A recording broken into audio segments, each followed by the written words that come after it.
ketemu Jokowi, Grace, itu Grace diizinkan pas pampres atau serobot?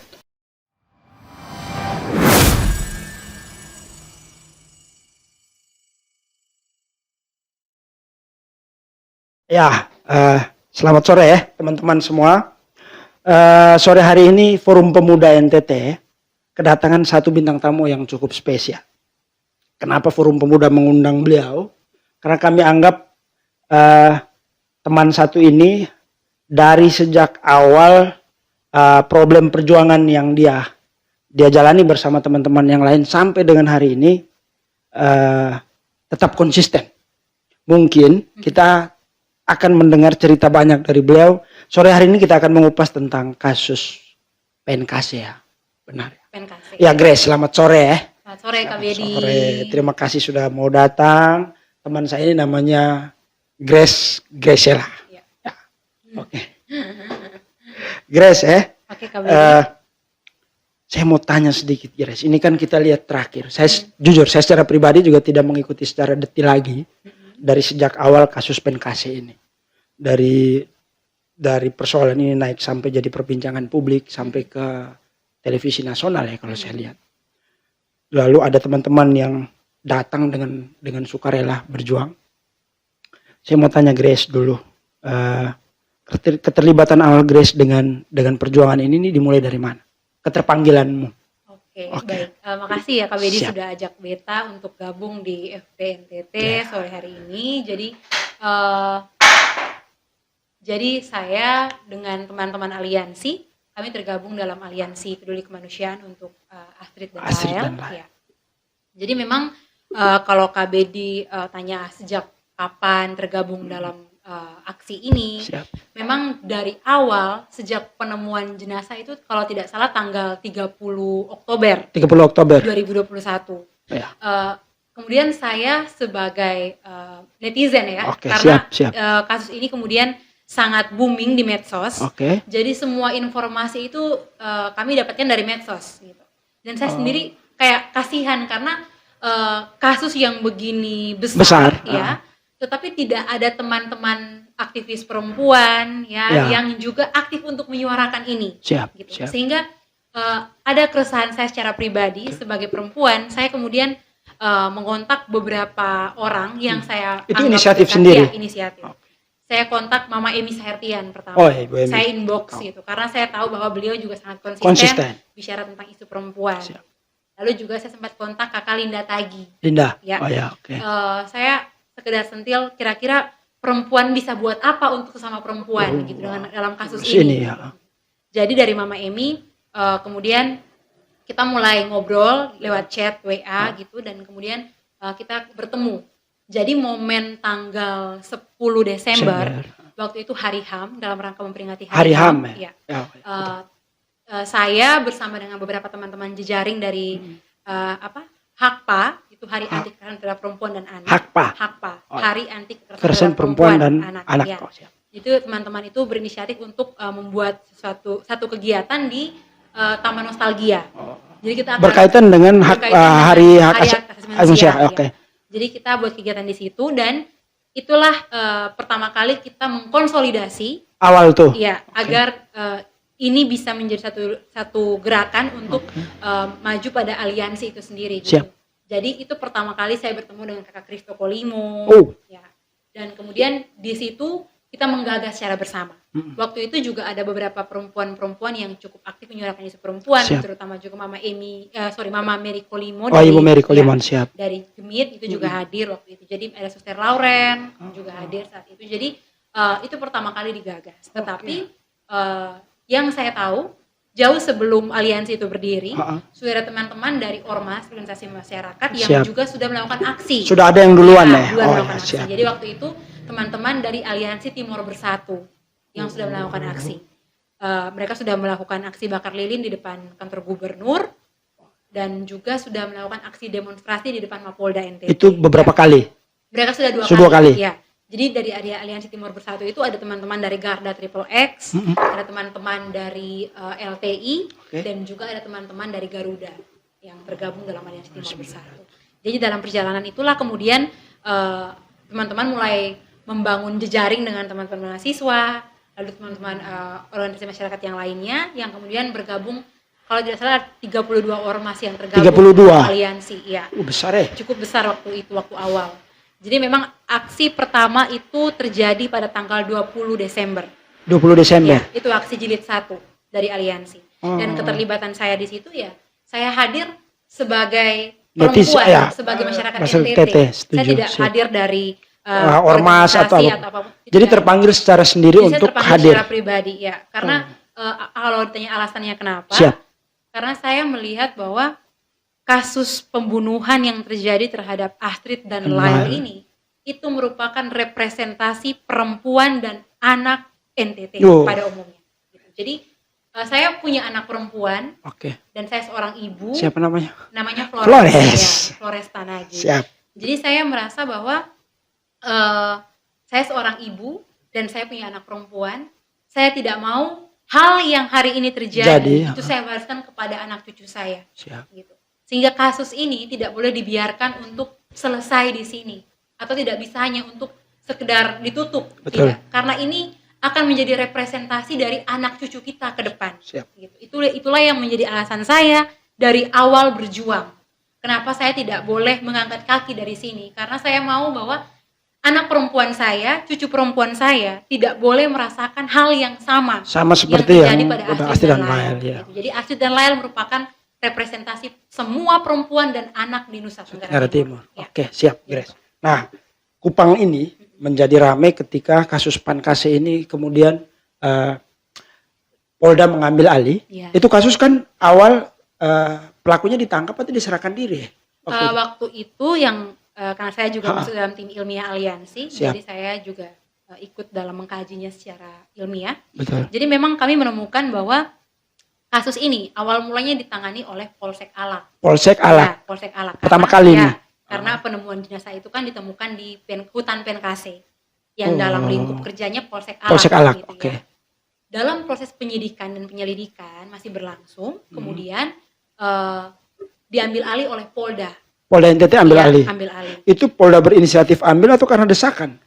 Saya kurang tahu ya. Tapi pada saat itu yang saya tahu bahwa tersangka Randi, yang adalah ayah biologis Lyle dan mantan mantan pacar dari Astrid, ya, itu pergi menyerahkan diri di Polda NTT pada tanggal 2 Desember kalau saya tidak salah. 2021 kemarin ya.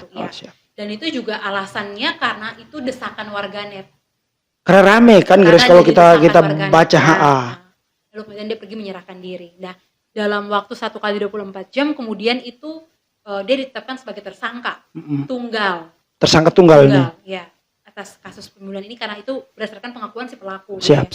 Jadi memang ada begitu banyak kejanggalan.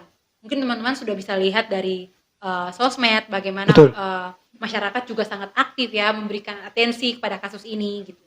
Jadi desakan itulah yang kemudian membuat Randi, menurut keterangan Randi, dia pergi menyerahkan diri. Gitu. Dan jadi, di Polda. Waktu Randi menyerahkan diri itu alasannya apa? Karena didesak warganet. Ya, gitu. Ngeri juga. Jadi ini perlu dicatat karena ini bukan karena hasil penyelidikan polisi. Itu poin maksud saya. Tetapi karena desakan warganet. Jadi memang dalam poin-poin kejanggalan versi aliansi, hal-hal itu juga menjadi catatan kritis kami. Ya. Kenapa polisi tidak lebih cepat langkahnya ketimbang Randi pergi menyerahkan diri? Dan memang ada begitu banyak deretan kejanggalan yang kami temukan dalam proses ini sehingga sampai hari ini aliansi masih berdiri. Berdiri ya. Saya lihat sudah berapa kali aksi tuh Grace ya? Aksi sudah sampai ke jilid ke-10 di tanggal 23 Maret yang kemarin. 23 Maret itu ke-10. Ada rencana lagi? Dan akan aksi jilid ke-11 di tanggal 10 Mei ini. Ya. 10 Mei kita tunggu ya aliansi ada atau teman-teman yang mau terlibat dalam aksi ini. Ini sangat diharapkan buat semua teman-teman. FPNTT juga kalau diizinkan kita terlibatlah dalam problem. Justru ini harus banyak yang menjadi perjuangan bersama ya. Perjuangan bersama. Siap. Saya merasa menyesal itu yang pertama, Grace. Memang karena aktivitas kita tidak seperti dulu. Kita juga sudah mulai bekerja sehingga saya juga mengikuti kasus ini hanya lewat media sosial. Tetapi begitu meledak kasus ini, ada begitu ribuan netizen yang mengecam. Ada keterlambatan dari penanganan, diduga ada pelaku lain selain pelaku ini. Ini kan jadi seru. Benar. Setelah kita telusuri, sepertinya cerita ini makin sini sudah kayak drama ya.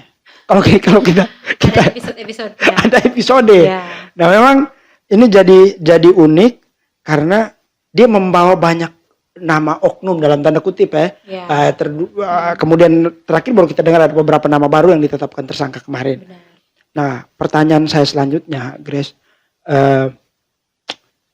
seperti apa yang dilakukan oleh teman-teman ini sejauh ini? Apakah akan ada langkah konkret dari teman-teman aliansi? Seperti misalkan kalau tidak dengan gerakan ini sudah 11 kali nih. Ya. Bergeraknya sudah ini masuk tahap ke-11. Nah, Apakah ada cara lain ya. atau sudah pernah melakukan cara lain sebelum selain dari Aksi turun berdemo? ke jalan, ya. Jadi sebenarnya hal-hal di luar aksi turun ke, selain hal-hal yang kayak dilihat bahwa kita turun ke jalan gitu, ada bentuk-bentuk lain yang sudah kami lakukan. Gitu. Jadi Seperti apa tuh? Misalnya kami sudah melakukan audiensi Kemana audiensi? ke DPR misalnya. DPR berapa kali? DPR kalau tidak salah sudah 2 kali. DPR provinsi. Kapan? Ya. Tanggal berapa? Waktu itu kalau tidak salah di bulan Desember. Dan di bulan Januari. Sudah lama Ya, kan? sudah lama. Lalu kemudian kita juga sudah pernah bertemu dengan Gubernur Pak Victor. Gubernur NTT, Victor Laskoda. Kami sudah melakukan audiensi dengan beliau juga. Yang pertama itu kami tidak diizinkan untuk bertemu. Kenapa? Karena beliau lagi tidak ada di tempat.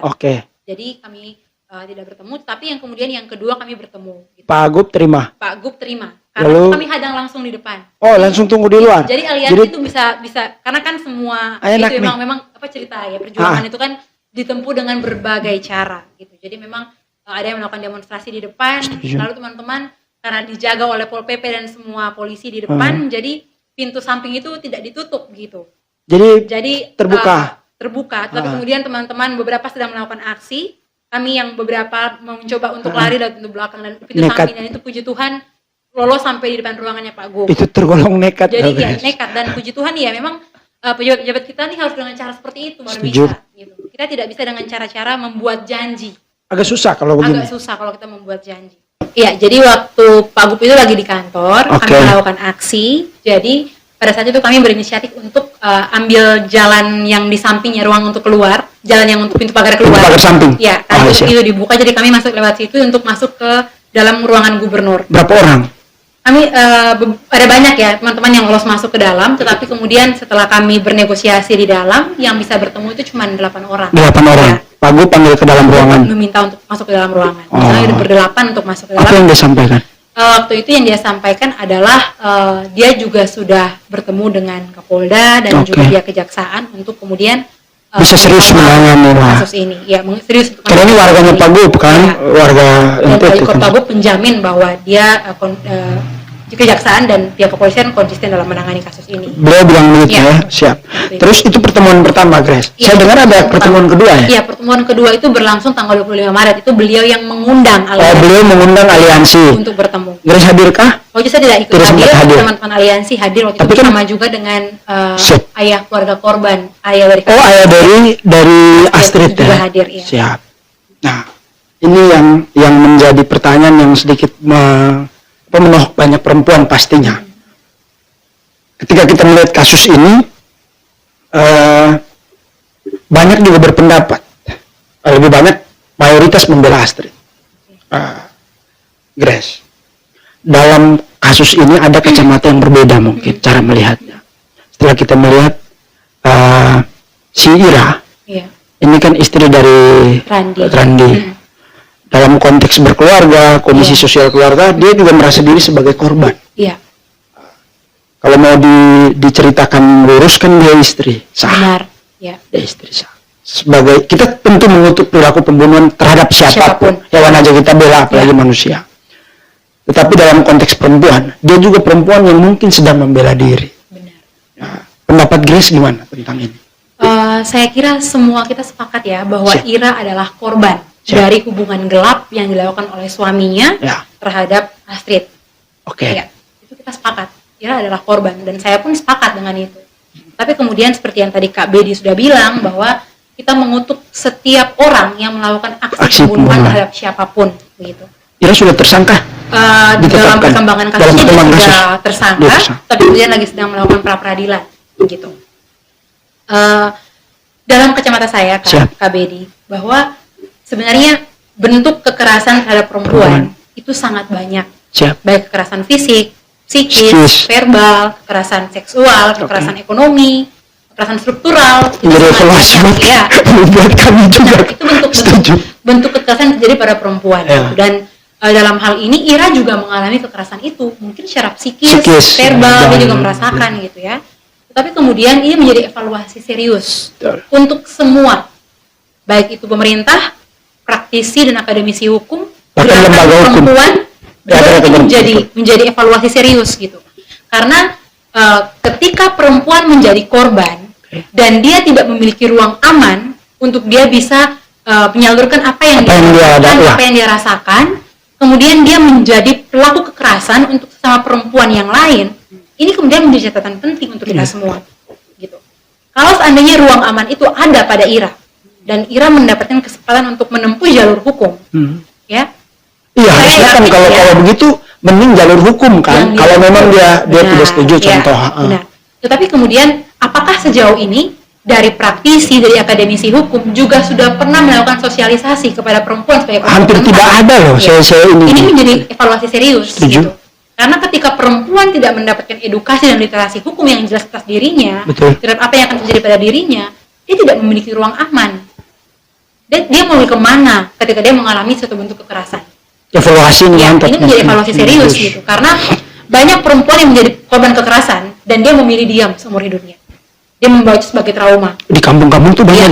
Banyak. Dan itu tidak terekspos loh. Betul. Gitu. Ada yang memilih untuk diam karena memang dia merasa dibesarkan di lingkungan yang bisa menstigma orang ketika menjadi korban kekerasan, ya. Jadi dia tidak dengan serta-merta langsung bisa menyuarakan ketika dia menjadi korban. Dia memilih untuk diam. Nah, mungkin saja ya dengan keterlibatan Ira saat ini yang orang melihat bahwa dia adalah salah satu tersangka juga yang ada di dalam kasus ini, dia tidak mendapatkan ruang aman untuk dia bisa menceritakan semua yang dia alami itu, gitu. Sehingga perempuan cenderung menjadi pelaku kekerasan terhadap sesama perempuan. Gitu. Dan itu dalam banyak kasus sangat sering kita temukan. Gitu. Saya nonton buat Martin Paris Show tadi malam kemarin, saya buka ulang lagi. Itu kan juga saya lihat ada pernyataan dari keluarga kakaknya Astrid ya. mengakui kalau hubungan Astrid dan Randi itu sejak SMA ya. Iya, mereka sepertinya berpacaran sejak lama, lalu kemudian tidak direstukan untuk menikah begitu sepertinya. Siap. Nah, ini kan juga salah satu aspek yang perlu kita lihat, ini akhir-akhir ini juga muncul banyak nama baru di media sosial ya kalau kita pantau. Ada nama A, nama B, nama C yang kemudian disebut-sebut. Ada yang kasih clue-nya inisial contoh. Nah, saya pikir kisah ini seperti satu drama atau satu cerita apa ya? Kasus ini kemudian lama baru, dalam tanda kutip minta maaf, Ira kemudian baru ditetapkan terakhir kemarin jadi tersangka. Itu cukup panjang. Nah, Grace, ini menurut lu ini karena desakan netizen tadi, perjuangan teman-teman aliansi untuk Astrid dan Rahel ini, atau karena ada kesadaran bahwa ini harus serius ditangani? Sebenarnya ini menjadi evaluasi untuk semua masyarakat dan juga semua gerakan. Siap. Ya. Karena saya melihat sejak awal kasus ini bergulir sampai dengan saat ini ditetapkan tersangka baru yang kita barusan dengar, catatan panjang dari kasus ini itu benar-benar menjadi atensi publik. Begitu. Kenapa? Karena kami melihat ada begitu banyak kejanggalan, kejanggalan yang kemudian terakumulasi menjadi sebuah tanda tanya besar. Ada apa? Gitu. Sebenarnya kalau kita bisa membuka kasusnya secara terbuka kita bisa melihat bahwa sebenarnya ini tidak terlalu begitu rumit, gampang ya. Gitu. Tapi kemudian kenapa justru di momen-momen tertentu baru muncul nama-nama baru? Iya, itu lagi ramai. Akhirnya lebih ramai. Ya. Jadi memang itu yang kemudian membuat aliansi sejak awal berdiri teguh dan tidak goyah, karena kami merasa bahwa bentuk kejahatan hukum yang sedang terjadi ini yang harus dibongkar. Bahwa ada aktor yang ini sebagai eksekutor di bawah yang membunuh Astrid dan Rahel itu perlu dibuka. Tetapi dengan ada begitu banyak kejanggalan yang ada dari awal sampai dengan saat ini, berarti tidak menutup kemungkinan bahwa ada aktor intelektual Intelektual di lain belakang yang ini. bermain di dalam kasus ini, dan itu pun juga harus dibuka.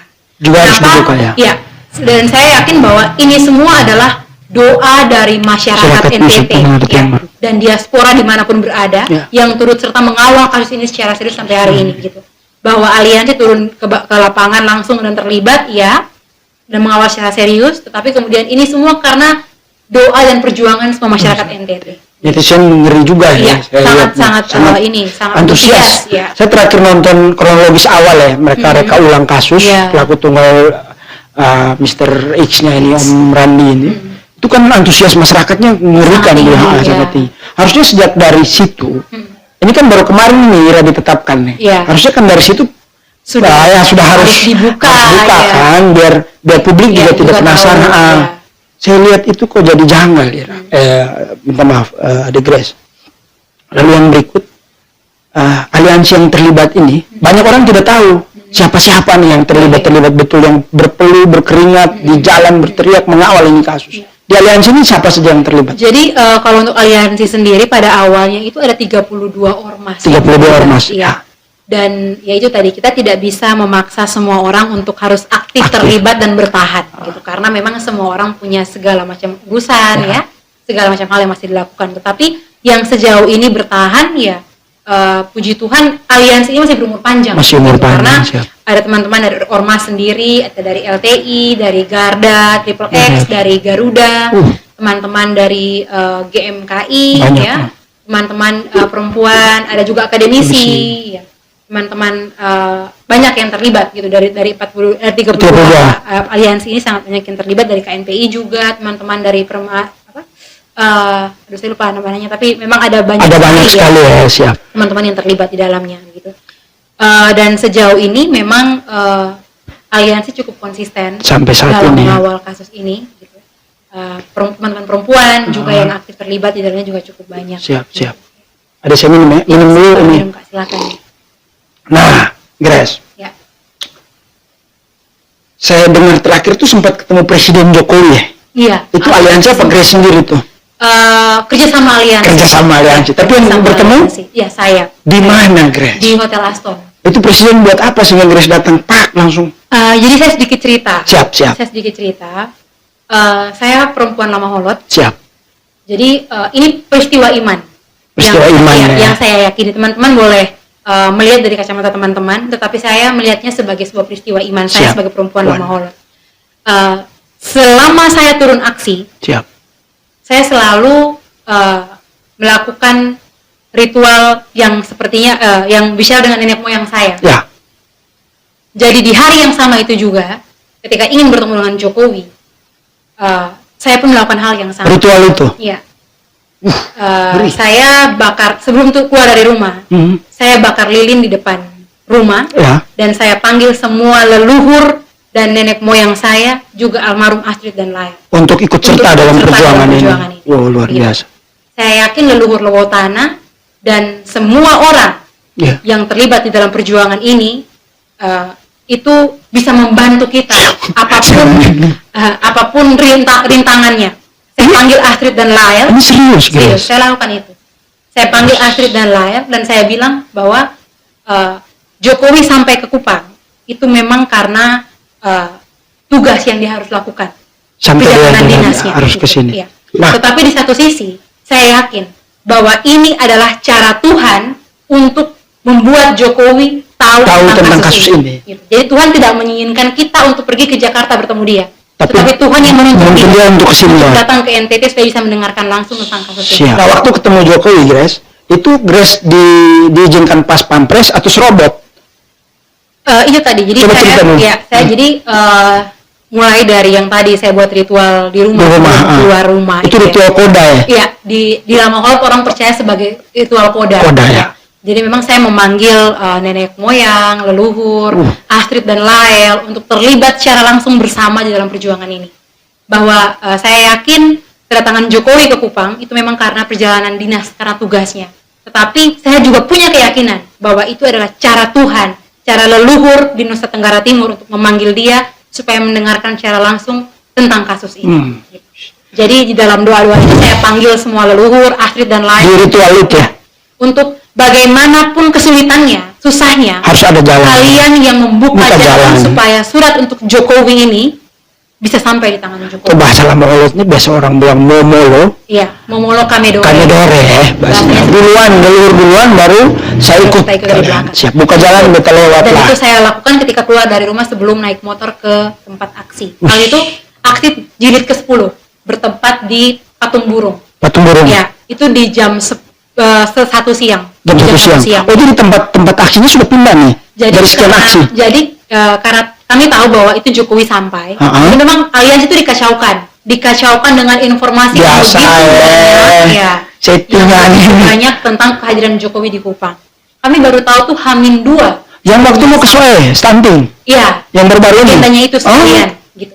Jadi memang dia sampai ke Kupang itu kami jaga dari jam 1 di Patung Burung, karena kami sudah kehilangan cara bagaimana kasus ini harus dibuka. Karena kan seperti teman-teman juga sudah tahu bahwa ini sudah digelar di Mabes Polri kasus ini. Ya. Tapi juga tidak ada langkah konkret yang tidak konkret ya, lihat setuju secara terus. langsung gitu. Jadi memang di saat itu teman-teman memilih untuk melakukan aksi di Patung Burung supaya bisa menghadang Jokowi ketika Jokowi lewat dan dia tahu Dia bisa tahu ya ada ya, betul. Dan kami juga membuat satu pamflet, satu banner ya. Kami taruh fotonya Lael dan Jan Etes, cucunya Jokowi. Dan itu kami tulis gitu, kakak Jan Etes tolong bantu adik Lael gitu.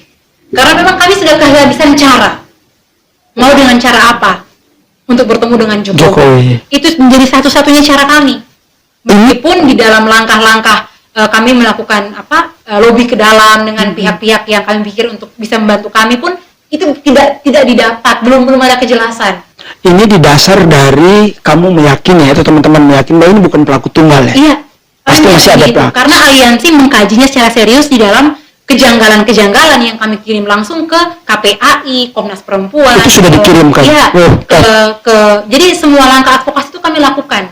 Meskipun aliansi itu turun ke jalan dan melakukan aksi demonstrasi, tetapi langkah advokasi yang kami lakukan dengan bersurat secara resmi setiap lembaga, itu kami lakukan. Oke, siap. Dan ketika DPR Komisi 3 ya, waktu itu Pak Benny Kaharman juga lantang menyuarakan. Oh ya, saya BKH sempat angkat waktu Kapolri, itu. Betul. Tetapi kemudian kami juga merasa bahwa itu tidak menjadi satu gonggong yang serius. Karena ada progresnya setelah itu. Gitu. Jadi memang kedatangan Jokowi itu menjadi satu-satunya harapan kami bahwa kami harus bisa bertemu dengan dia. Dan saya punya keyakinan yang kuat bahwa pasti saya akan ketemu dengan dia. Itu niat memang ketemu? Iya.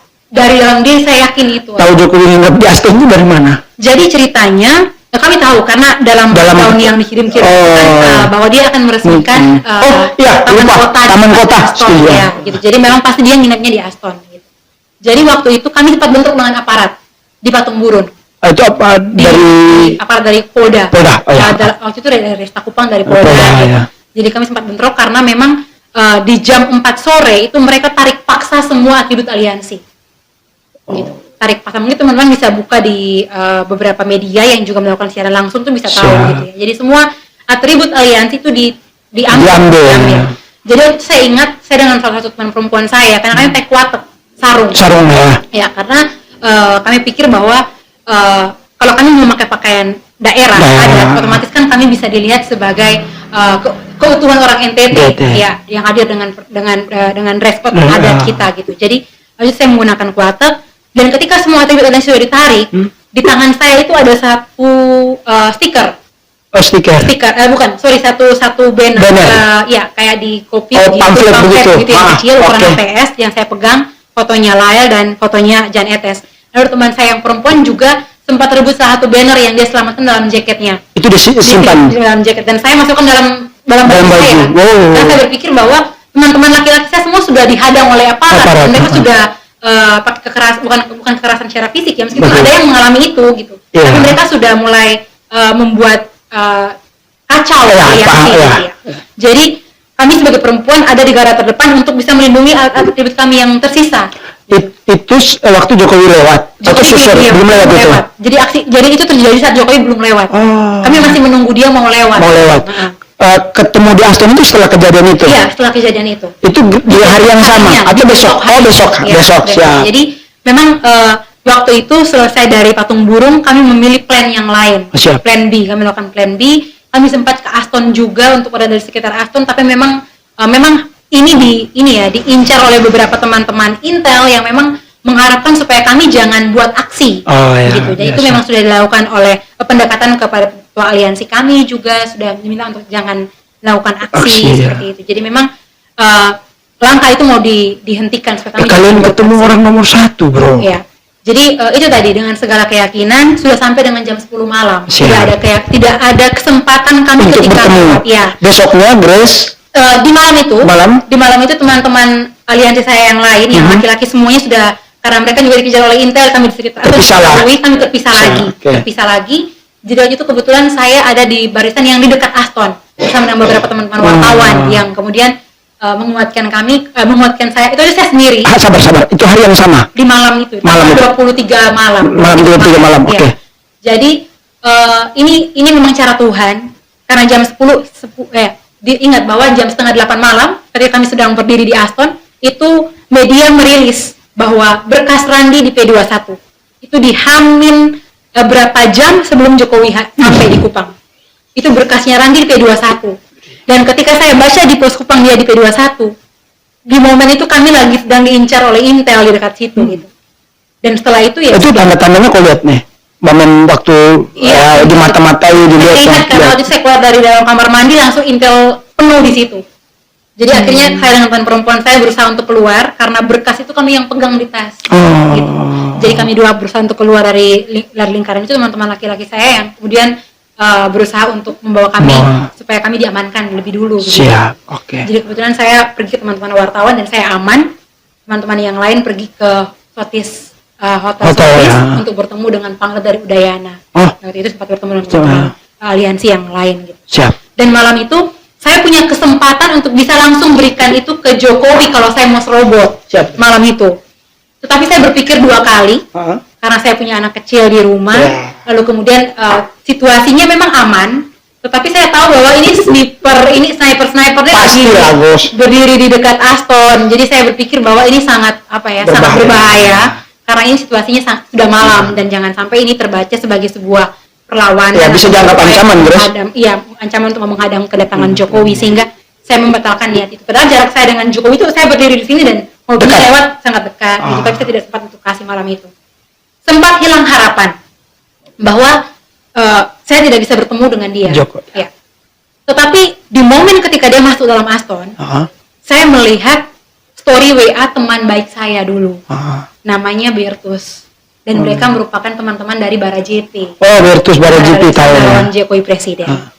Dan sebelumnya, H-1, saya sudah telepon Bang Uje, Ketua Umum Bara JP Nasional, yang kemudian juga datang di Kupang. Hadir.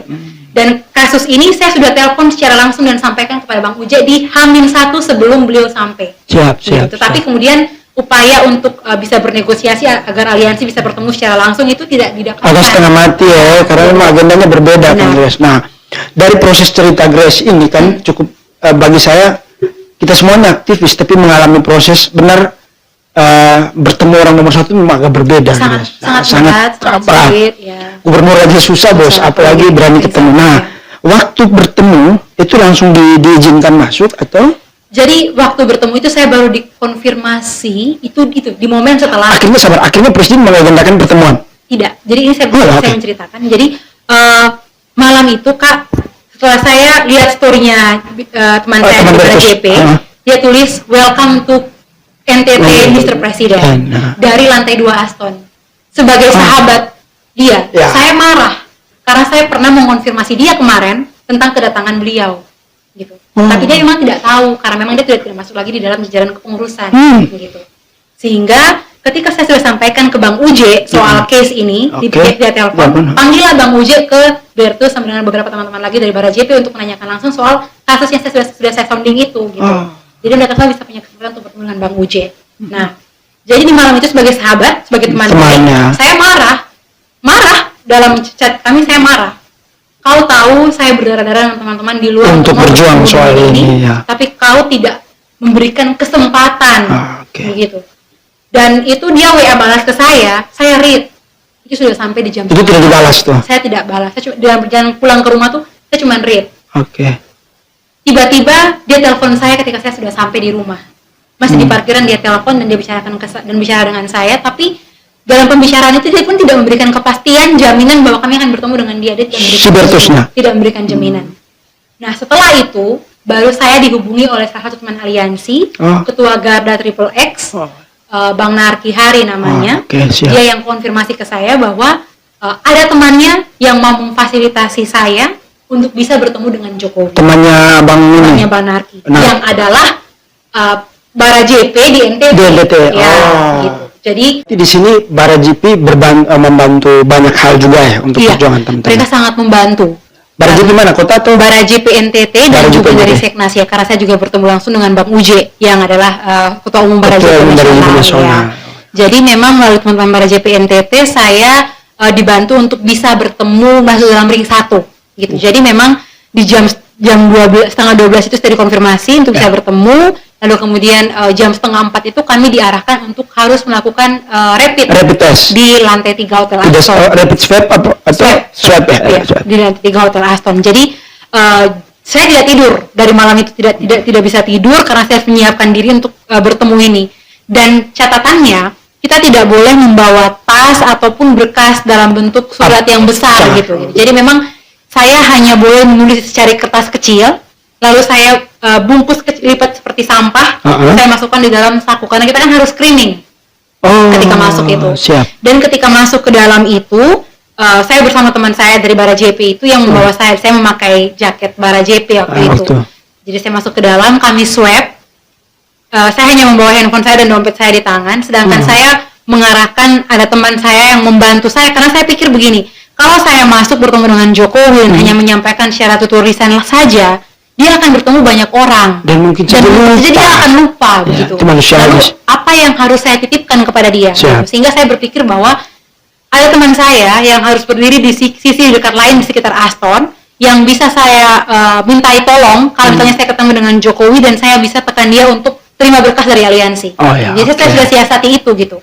Tetapi ketika hasil swab keluar, ternyata teman baik saya ini yang tadi rencana sama-sama nih membawa saya ke dalam untuk bertemu ini, dia positif COVID.